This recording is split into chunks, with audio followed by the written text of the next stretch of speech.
Hey friends, we're going to be reading from our Action Bible today, starting on page 718. And here, Jesus tells his disciples that it is time for him to go back into heaven the same way that he came to earth. He's just going back to his Father.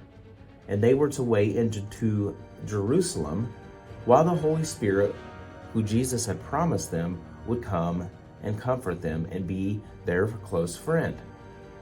The followers gathered on the Mount of Olives near Bethany, and Jesus left them and went back to heaven. Two angels appeared and said, "Why do you stay here looking in the sky?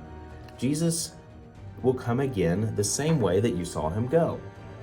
The disciples at once were afraid about telling about Jesus and all that he had asked them to do, because this was very dangerous for them. They thought that they might be arrested for doing God's work.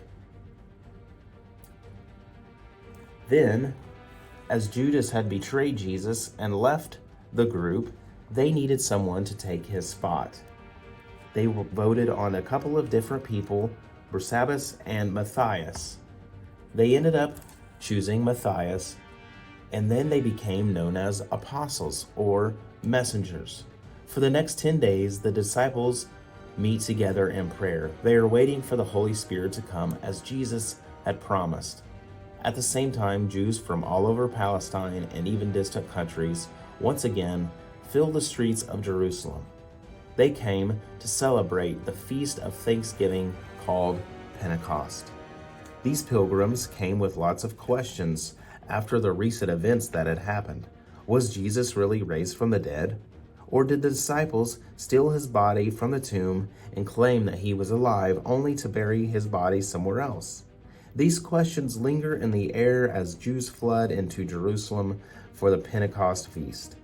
Jesus' disciples know the truth that Jesus had risen from the dead and was truly alive and had gone back to heaven and sent his promise to them. But there were only a few disciples at this time. Later on, we're going to look at how the Holy Spirit helped these disciples make even more disciples by telling each other about all that God had done for them.